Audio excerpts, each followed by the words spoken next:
Greetings! I am Herbert Erpaderp, and today I'm going to build this Rubicon 2cm FlaK 30. This is a 28mm scale, or if you prefer, 56th scale plastic kit from Rubicon Models.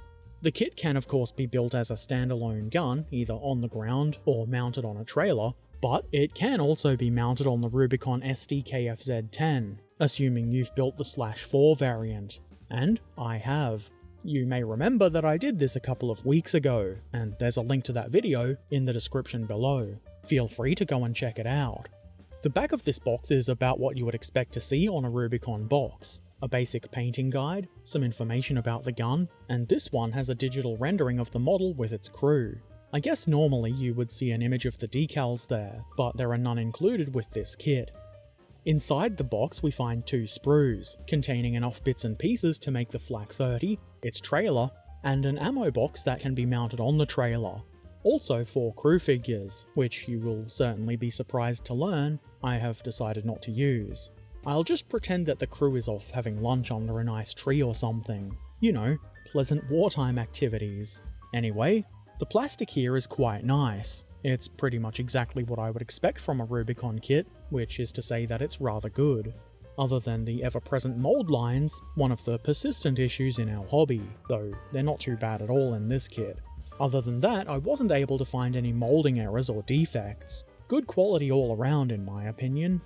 I can't tell you how accurate the detailing here is. I'm certainly no expert on German anti-aircraft guns, or anything really, but I think it looks good, and that's what matters to me. You can look at it and decide for yourself. I feel like Rubicon's crew figures are certainly improving. I think these are far better than some of their earlier figures. Of note, there are a couple of detail parts to choose from here that are either modeler parts or gamer parts. The gamer parts are a bit more solid so they can be handled more easily. The instructions will point out what those parts are. Speaking of the instructions, these are also up to the high standards I've come to expect from Rubicon. Easy to understand and follow, for the most part. I was a little bit confused around some of the optional modeler or gamer parts for the gun, and that's probably because I didn't pay enough attention. I did get everything together in the end though, and it wasn't especially difficult. Let's put those instructions to use and glue some bits of plastic together. I start at the beginning, which in this case is with the trailer. The first thing to do is glue the suspension and wheelie holdy bits into place, which is pretty simple. But do make sure you've got things around the right way and nice and vertical, otherwise you'll end up with wonky wheels and very few people want that. I follow that by gluing this thing here, which I believe is part of the stand mechanism. There are different parts to use here if you want the stand in the down position, but I'm modelling it in the up position. I then glue these little box thingies here on the insides of the mudguards. I'm not really sure what they're for, either sauerkraut or perhaps ammo magazines for the gun. Another little stowage box, almost certainly for sauerkraut, goes here on the rear of the right mudguard. Next, some more stand-related doodadery. That's a word, why not? Doodadery. It's what you do with doodads. Again, you would use different bits here if you want this to be standing, with its stand. Wheels come next, because it really seemed like the right time. Nothing tricky about this. 1 wheel per side, done. I would imagine it's quite difficult to get this wrong. Next, I assemble the ammo box. This is quite a large box, and I can see why you might want a trailer for it. The central part with all of the smaller ammo boxes goes in first, and I couldn't tell you which ones are for the FlaK 30 or what any of the other boxes are, but they're in there, and that's what matters. The rear wall comes next, and this has a couple of guide pins which make it nice and easy to get this in the right place. It would make sense to follow this with the front wall, so that's what I've done. This one is guided by the little bar thingy at the bottom, which will later link up with the trailer. A little pressure to minimise the gaps, and we've got ourselves a nice box. Isn't there a lid included in the kit? Why yes, there is. This one. It was a little fiddly to model this open because the only contact points are on the hinge things at either end, and there's not much of a contact point there, but it can obviously be done. I did it, so anybody can. I'm pretty happy with that, so let's put the gun together. Well, actually, first I'll build the base thing. This involves gluing the 3 little foot parts into place. I'm pretty sure this is exactly the same if you want this mounted on the half track, on the trailer, or just sitting on the ground. Once those are on, we add this little skid thing. I assume this is something to help it get onto the trailer and truck and stuff. Whatever it is, it goes onto the forward part of the triangle shape, like so. Now I can work on the gun.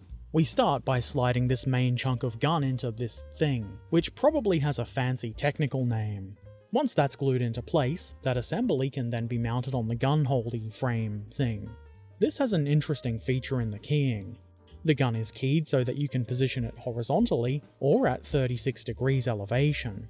I'm not sure why 36 degrees, but that's the one I've chosen. I just think it makes it look more active and shooty. If you wanted, you could probably do a bit of trimming to allow the gun to be positioned at different angles, but I think that would cause complications with the other parts that go on the gun later. But if you want to do something like that, you could, and I wouldn't even dream of trying to stop you. It's your model, have fun with it. Well, not this one's mine, but the one you're building, if you're building one. Anyway, this assembly is nice and simple.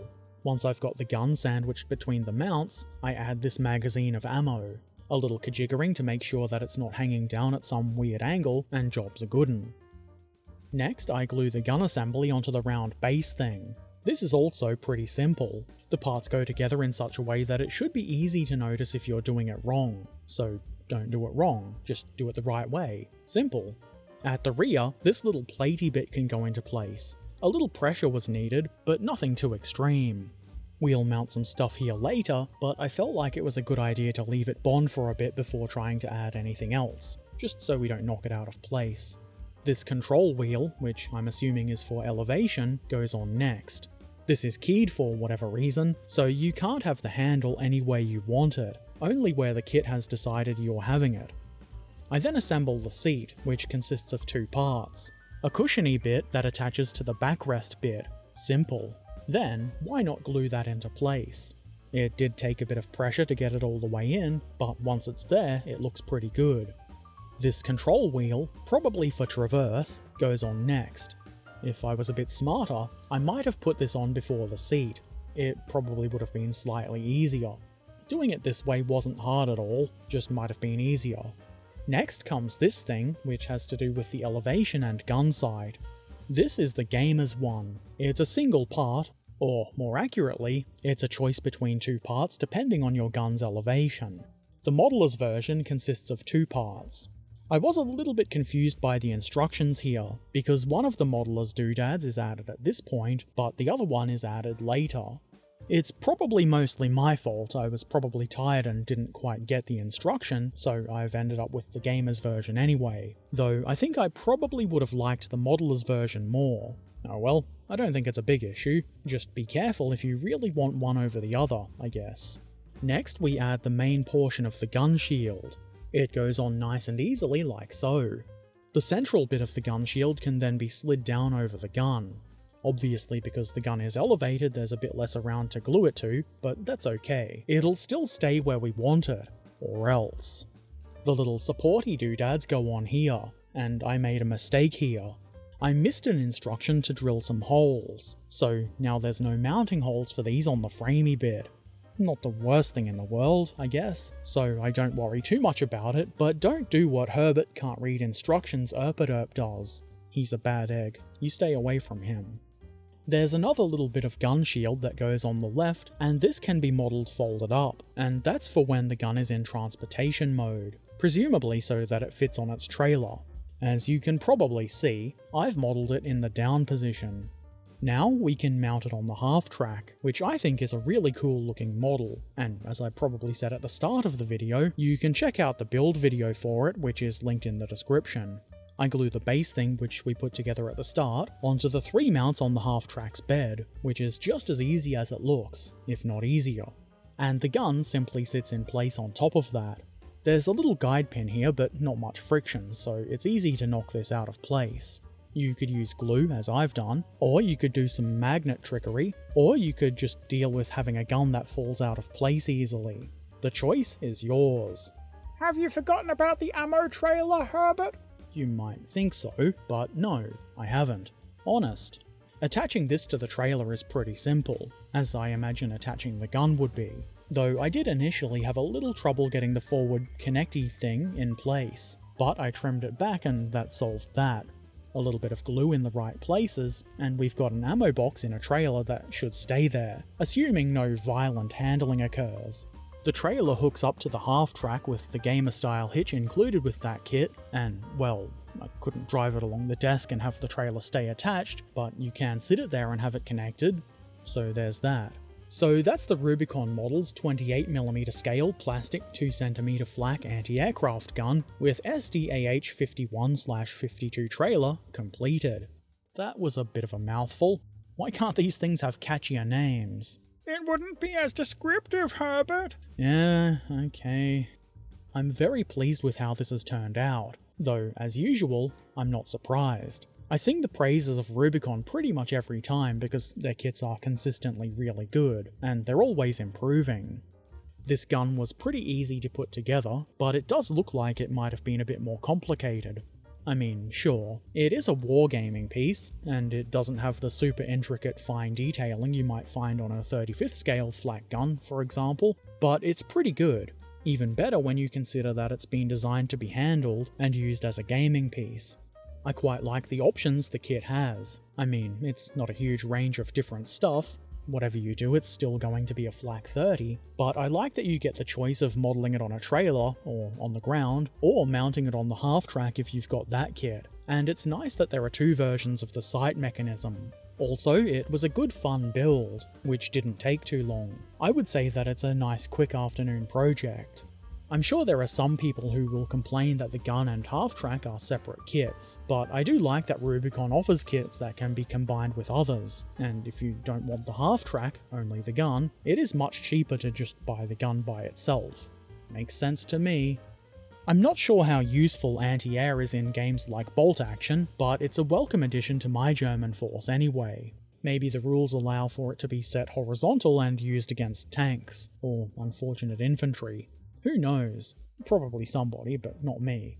Anyway, I don't really buy my models for usefulness in games. I buy them because they're either cool or weird or interesting. Good enough reason for me.